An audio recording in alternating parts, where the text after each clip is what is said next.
Hello everyone, glad to be back. Today is 13th of June, now it's 11 o'clock in the morning Moscow time. I'm Levan Gudadze and this is my first update today, in which I will share all the main news that are making headlines in Russian media outlets and Russian language pages on different internet platforms. Second update will be a little bit late in the afternoon on my Patreon page. And today I will try to record the update outside in the city and not just share videos of city itself, city of Vladikavkaz, where I am guesting for some time, but also I will share additional news that will be reported by Russian media outlets. And by the way, I do make some extras on Patreon regularly in attempt to generate additional interest among the members of our community, and I will be very grateful if you will consider to join my Patreon, because that platform is basically major lifeline for this project, for this channel, and to me. That's been said, let's talk about news now. If you are interested, you will see link to my Patreon page under this video in the description box. Now let's talk about news, and of course I will start with Ukrainian special military operation Zaporizhzhia frontline. We have RIA Novosti news agency's report, which is based on statements of Vladimir Rogov, head of NGO We Are Together with Russia. You probably did notice that Vladimir Rogov constantly makes updates and shares information about situation in Zaporizhzhia region, and Russian media are almost on daily basis are communicating with him, and according to these statements from today, Ukrainian armed forces are deploying new brigades on the front line, new units, and they are preparing to conduct a new wave of offensive operations. Basically, Rogov is confirming my prediction from yesterday and day before, when I said that because Ukrainian units that did participate in initial stages of this so-called counteroffensive of Zelensky's regime, because those units did suffer heavy casualties in manpower and they lost immense amount of military hardware, armored personnel carriers, tanks, artillery pieces, you name it. It was too obvious to me that General Staff of Ukrainian Armed Forces will now deploy additional new brigades and will withdraw units that had these heavy losses. And Rogov basically are confirming exactly this, at least partially. And as I understand, the deployment of new brigades will, from strategic reserves of Ukrainian Armed Forces, will take additional day or two maybe, and after that we will probably see new wave of Ukrainian offensive movements on Zaporizhzhia frontline. And let me show you area on the map. So we are talking about this area here, land bridge between Crimea and mainland Russia, and according to Rogov, situation in Orekhovo direction is stable and under full control of Russian armed forces.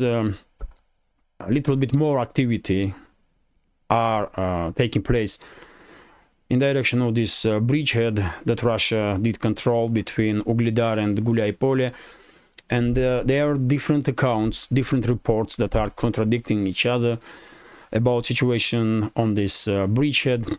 According to Ukrainian sources, Ukrainian military personnel did manage to establish control and hold on to few villages in this area, which is in the gray zone now, including Makarovka, Blagodatnaya, and Starozhevoye. But according to Russian sources, yesterday afternoon, Russian armed forces conduct counteroffensive in this direction, and this settlement, Makarovka, is under Russian control now. So because I'm not there, it's hard to me to confirm or deny any of this information, but you know, I will share information from both sides, and during the day we will probably learn some more, and of course I will share additional news on my Telegram page, and in the second update on Patreon. And by the way, during the previous night, Russian side did conduct missile and drone strikes on military and logistical infrastructure of Zelensky's regime, and I did share on my Telegram this information. Some explosions were heard in Dnipropetrovsk, Ternopil, Kiev, Kryvyi Rog, Kharkov regions, and Vladimir Rogov is reporting that in Zaporizhzhia region also was drone strikes conducted by Russian forces, and he said that main goal for Russian missile and drone strikes was reserves, concentration of Ukrainian reserves in Zaporizhzhia region. And I guess during the day, close to afternoon, Russian Defense Ministry will share with us additional information, and we will learn a little bit more about exact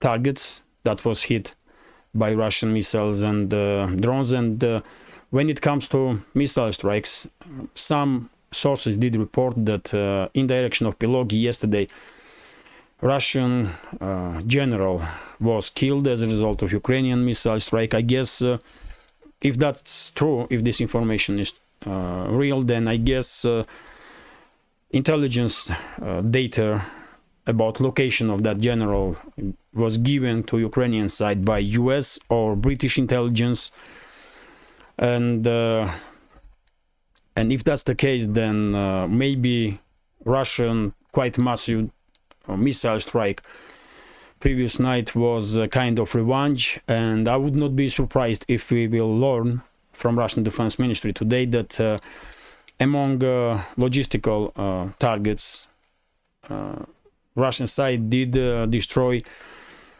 also centers of command and control, decision-making centers, basically. So let's see how we will probably learn some more information during the day. And when it comes to overall situation on the front line, it's a kind of operational pause, we can say, on Zaporizhzhia direction.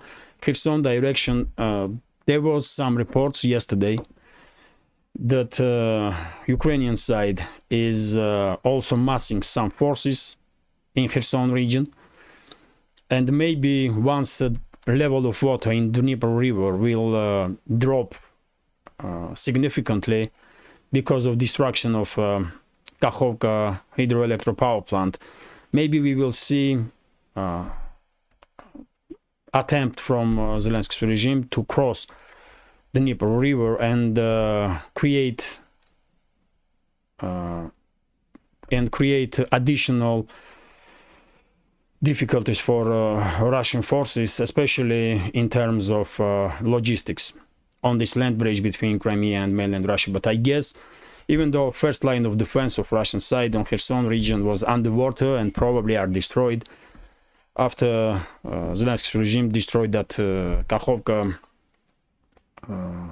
hydroelectric power plant, but I guess second and third lines of defense are ready to repel any Ukrainian offensive movement in this direction. And yes, as I said many times before, I'm quite sure that Ukrainian forces will have no success in any, will have no significant success in any direction really, on this land bridge or anywhere else, But yet again, time will tell. Let me continue now, and this is quite interesting news. Yesterday afternoon, some media outlets did report, and Telegram channels, and I also did share information on my Telegram page, that in Avdiivka direction, Ukrainian platoon on 2 armored personnel carriers did surrender.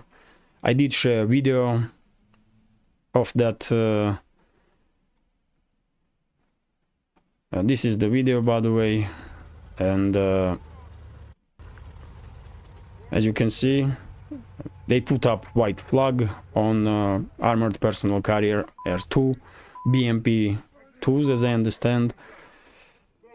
And according to officer in charge of this platoon, they had too many casualties, and their generals refused. Their generals refused to evacuate them, and that's why they made decision to surrender. And basically, this officer saved lives of his soldiers. When I did see this information, I was thinking, did this officer listen to my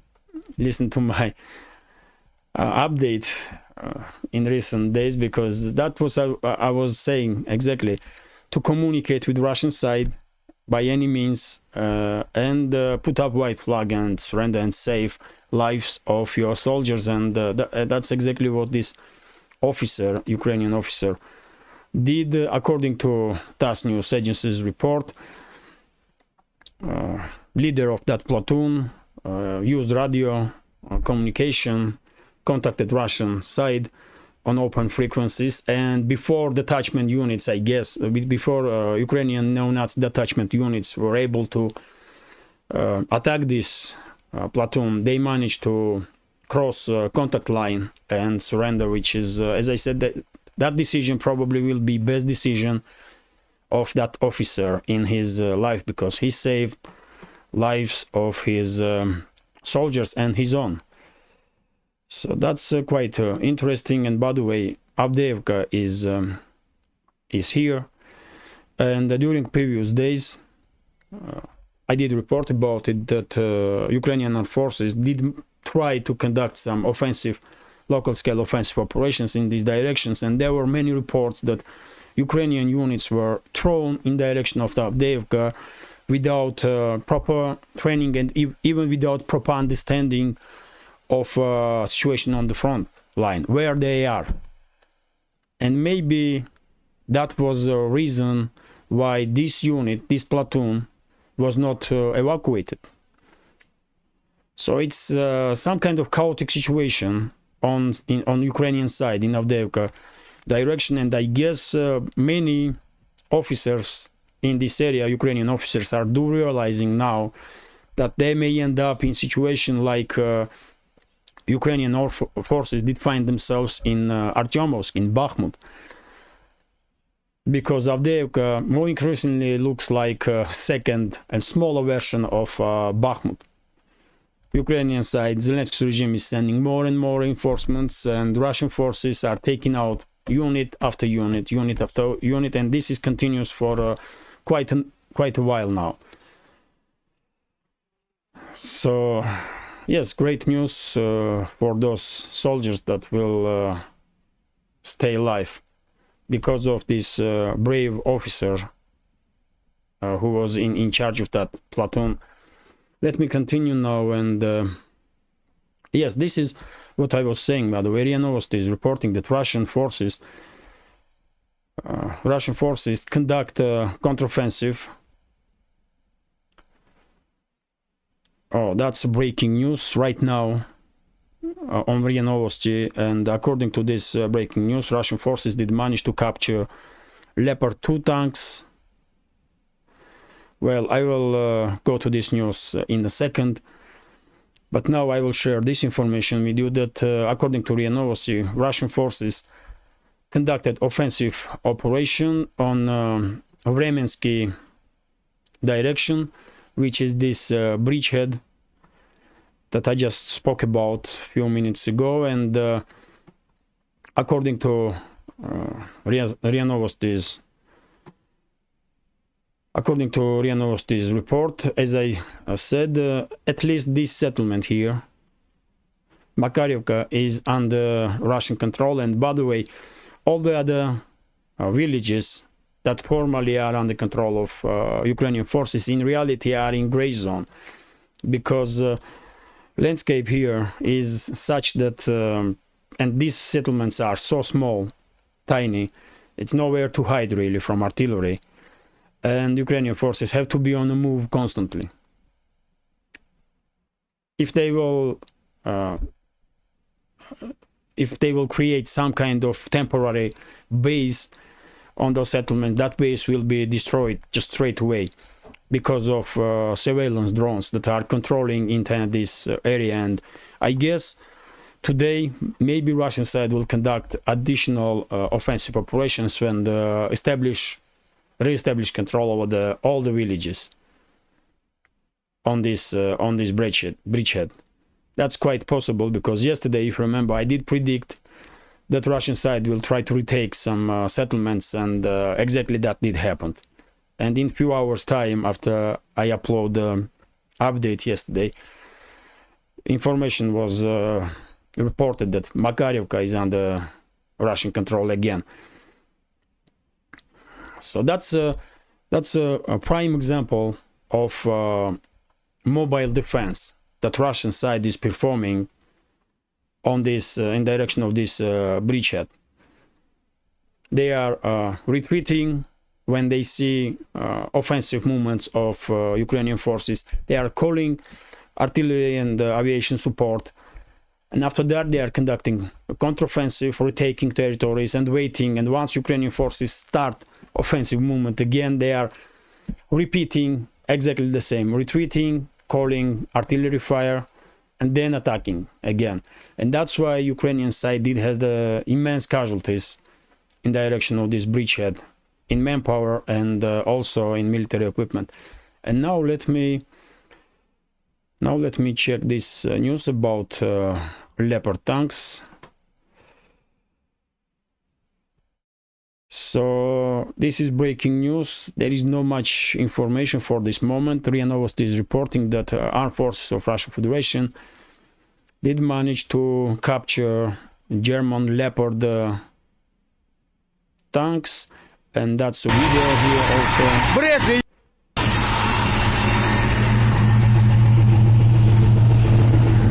О, что там, Роман? О, ты граник. РПГ-22, да? Okay.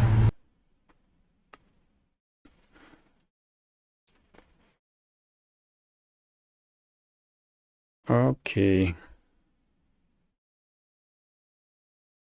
I want to cut off sound from this. I hope there is no sound. О. А вот I он, want to фрицевский see what... нахваленный that's Леопард. Leopard 2. Ой, That's две Leopard 2 техники tank, работают. by the way. Это Sure. Брэдли. And, some Bradleys. Не так уж и But this страшна one эта is definitely наша Leopard техника. 2. Leopard 2A6, Поставили. I guess. Слава. So yes, quite interesting. I will share additional information about this topic on my Telegram channel and on Patreon. A little bit late, but it was expected. Really, it was expected. No one is surprised, I guess, and it will not take long before these Western-made battle tanks and Western-made armored personnel carriers will end up in Russian museums, as military museums, as trophies. It's just a matter of time. And according to RIA Novosti, and we did see some video footage just now, at least one Leopard 2 is in Russian hands now. But report says tanks. So I guess there are some more Leopards there. Let me continue now, and this is TASS News Agency's report about statements that head of German Defense Ministry Boris Pistorius did made, and he said that Germany cannot resupply Ukraine with Leopard 2 tanks for already destroyed Leopard tanks to somehow reinforce Ukrainian forces, Ukrainian side, because many Leopard tanks were already destroyed and captured. But Pistorius did said that Germany will continue to support Ukraine with everything they can, and according to Pistorius, before end of this year, Germany will deliver to Ukraine more than 100 Leopard 1A5 Leopard 1 A5 main battle tanks. And by the way, Germany, Berlin did promise to Kiev 178 Leopard 1 A5 tanks. So some of them probably already are in Ukraine, and many more will be delivered in coming weeks, maybe even days. I guess Berlin will be in rush because of that catastrophic failure of Ukraine, first stage of Ukrainian counteroffensive, where tens and basically hundreds of military equipment was destroyed. Hundreds of Ukrainian military equipment was destroyed, including tanks, armored personnel carriers, and so on.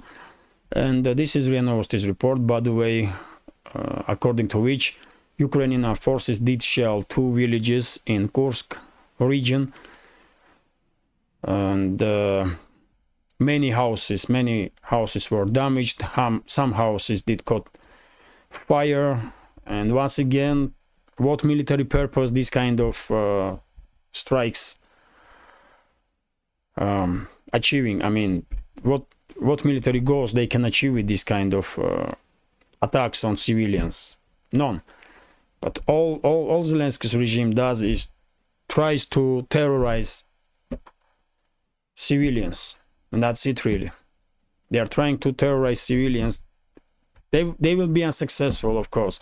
These kind of strikes will anger Russian side, will anger Russian society. Not scare, but Zelensky and his associates, they are too stupid men to understand anything really. And let me continue. And by the way, also there was reports that in Krasnodar region, that's news, in Krasnodar region, oil refinery plant caught fire, I guess as a result of sabotage or maybe Ukrainian drone strike. I did share a video on my Telegram page about this. This is it, by the way. As you can see, not far away from that bridge, oil refinery plant, and it did caught fire. I guess it was a sabotage from Ukrainian side, but let's wait before investigation will make statements about it. Let me continue now, and this is TASS News Agency's report, according to which head of NATO, Jens Stoltenberg, did made a statement that on NATO summit in Vilnius, which will take place on 11th and 12th June next month, NATO will promise Ukraine to increase its military aid.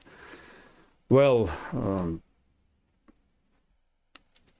how are you gonna comment this, man? At this stage, nobody will be surprised if NATO member states will send to Ukraine all the military equipment that they got, just all of it, except maybe nuclear weapons. But Western elites are so crazy that they may even help Zelensky's regime to create some dirty bomb. I definitely would not be surprised, even if such a development will take place. So at this stage, I don't think anybody really pays any attention to promises or statements, any significant attention to promises that Western elites are making, because we all understand they will push Ukraine towards full-scale disintegration. They are pushing Ukraine towards towards self-destruction, and all these promises of weapons and all deliveries of weapons are serving exactly that purpose: to harm Russia as much as possible, of course, but also to push Ukraine towards self-destruction, because I guess maybe not everyone in Western elites, but some high-ranking officials probably do know that this conflict will end with full-scale disintegration of Ukraine and division of this country between Russia and Western neighbors of Ukraine. So yes, they will push Ukraine.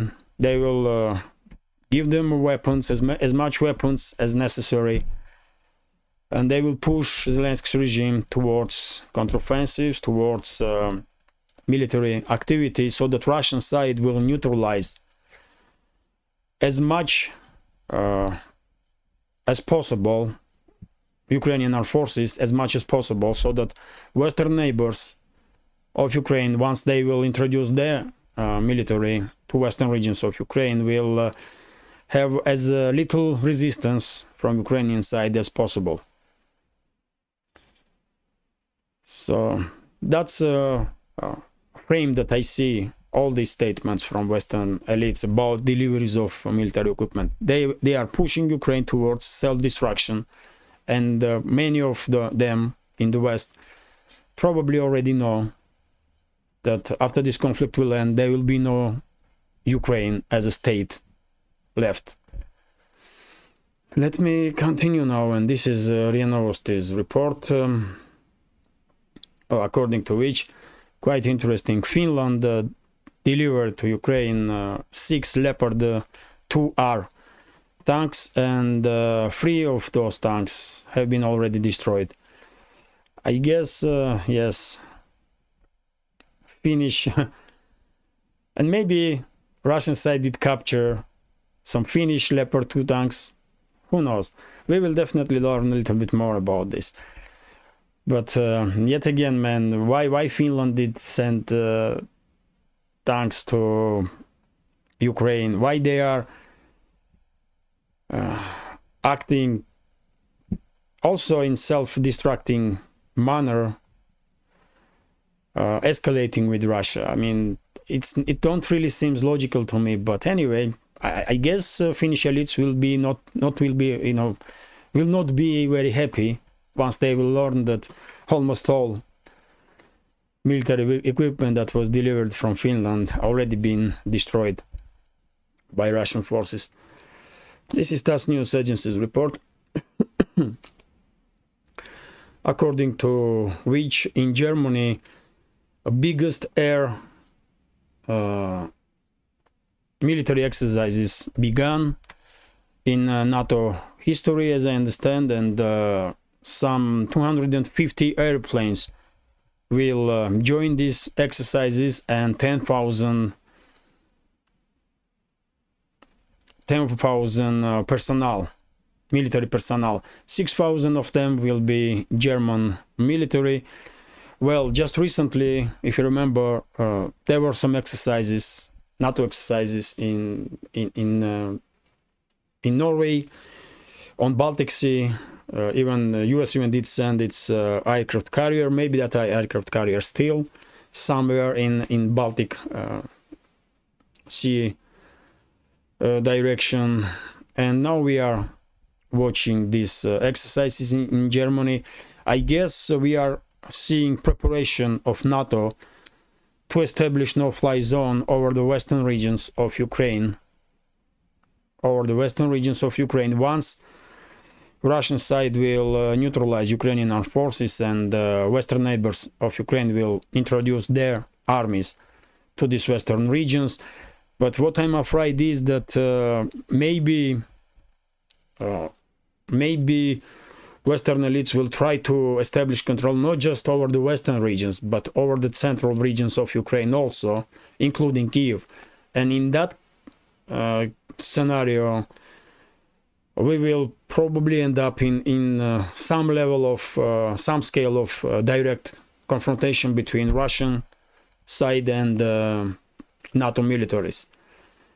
If they will stay on the western regions of Ukraine, probably will be possible to avoid direct clashes between Russian and NATO military personnel. But if they will try to establish no-fly zone over the central parts of Ukraine,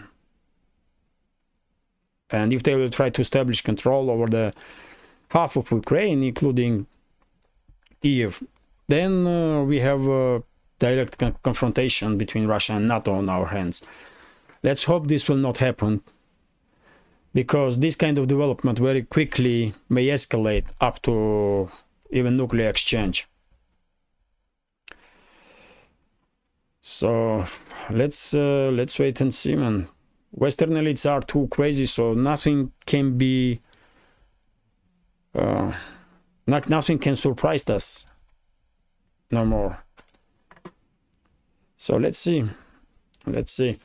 And this is TASS News Agency's report, according to which a big massive delegation from African states will visit Russia and Ukraine this week. And this delegation, which is based on officials from Egypt, Zambia, Republic of Congo, Senegal, Uganda, and South African Republic, these peacemakers, let me say this way, will try to push peace narrative in Kiev and Moscow. Unfortunately, I don't have any optimism about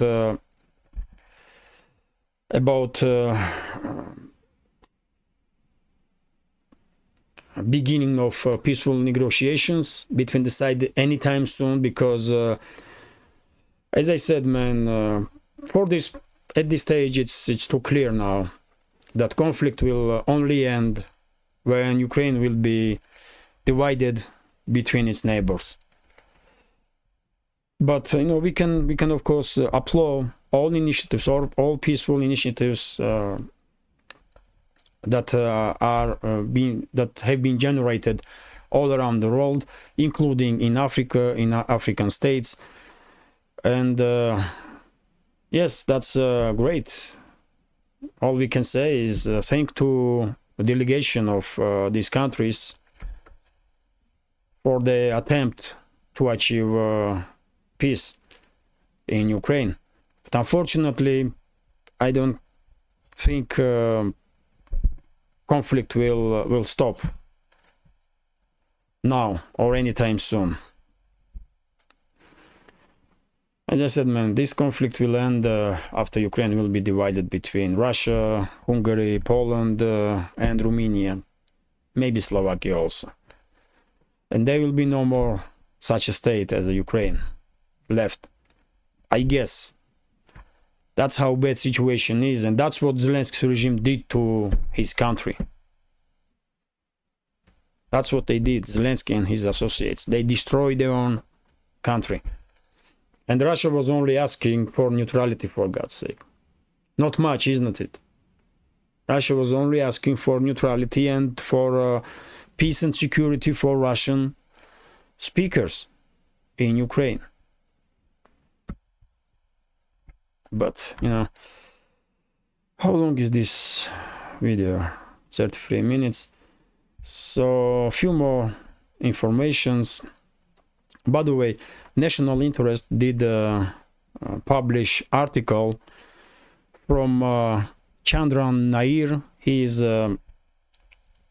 founder of Global Institute of Future Studies, as I understand, and this expert Chandar Nair did write in his articles that Western states will be forced to pay dearly in foreseeable future for their arrogance and for the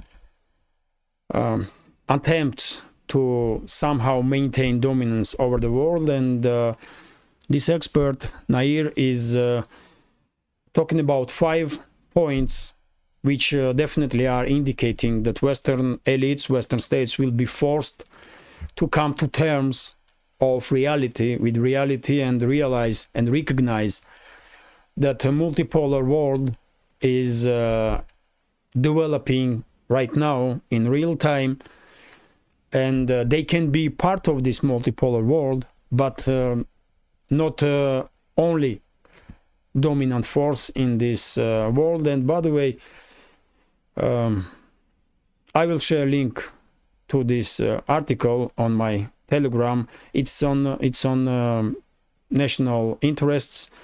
Quite interesting article, and yes, I can only agree with this expert. We did spoke here on our program many times that it's impossible to deny that multipolar world is really have been created very before our eyes, our eyes. And let's take BRICS, for example. This organization is becoming more and more popular in the world, and thus plays more and more significant role. So yes, Western elites probably will be forced to realize that they have to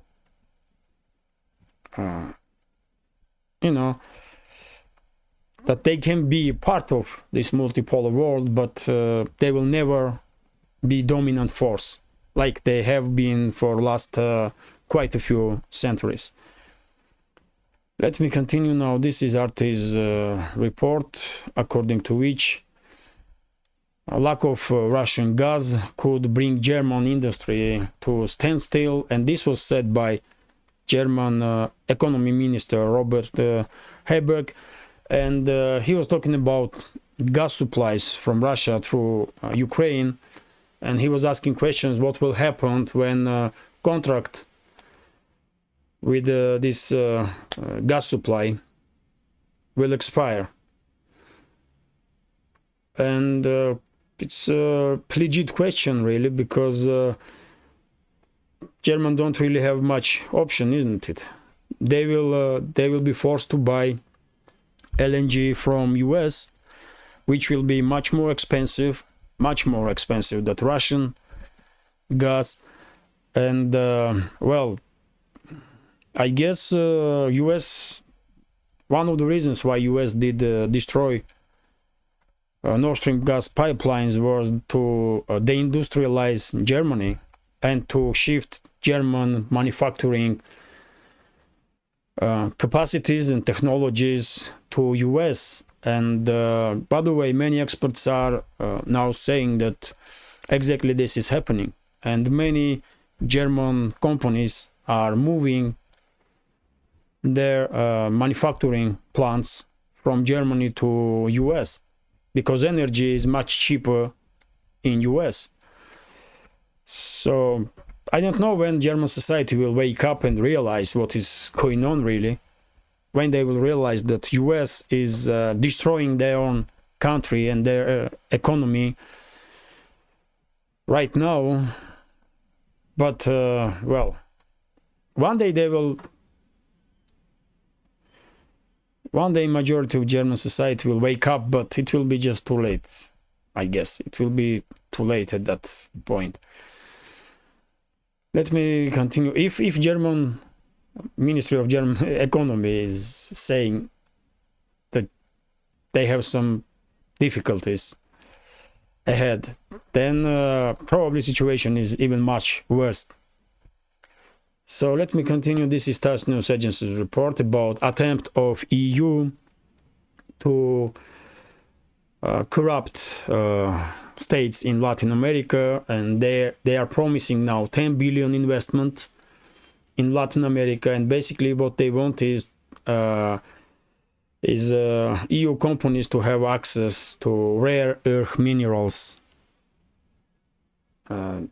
in countries of Latin America. I guess it will be very difficult for EU to compete with China in this field, and I guess China is much more popular in Latin American states, all around the world, really. I guess China is much more popular than EU or US because of this extremely radical behavior of elites in Europe and USA. So yes, Brussels may attempt to bribe some officials in some countries in South America. They may even receive some promises, but I don't think they will be able to compete on significant level with China. And China is, by the way, main producer of rare earth minerals, materials at this moment, and will probably remain major producer of rare earth metals and minerals. Let me continue. This is TASS News Agency's report about banking system in Switzerland. So UBS Bank, Swiss bank, finish consumption of Credit Suisse. And these two banks were major concurrents in that country, in Swiss. They were big names. They were big and trusted names at one point, but now Credit Suisse was, become part of UBS and lost its credibility. And I guess UBS will experience exactly the same. And the reason is simple. Switzerland no longer acting as a neutral state, and because of it, investors, less and less people and companies in this world want to have anything to do with Swiss banking system and Switzerland. Of course, we are talking about one of the strongest economies in this world. Swiss too has extremely strong economy, and results of this outflow of investors from Swiss economy will not be felt straight away, but in 10-15 years time, I guess Swiss society will realize, we'll see some economical troubles, and they will probably understood that trouble has begun in early 20s, when Swiss leadership start acting not like leaders of neutral state, but like part of this anti-human Western elites. This is it for now. I hope you will find this update interesting and informative. As I said, all the additional news I will share on my Telegram page and on my second update on Patreon a little bit late. And yes, this is it for now. If you find this video interesting, please hit that like button, leave some commentary about any topic you like, and if you can, please share links to my videos or my channel with your friends on Facebook, Twitter, Telegram, or any other platform that you are active on. That should help me to reach wider audience. And if you think this channel is interesting and deserves to exist, please consider to support through small donations, through PayPal, Buy Me Coffee, or Patreon. You will see links under this video in the description box. This is it for now. Have a great day and take care.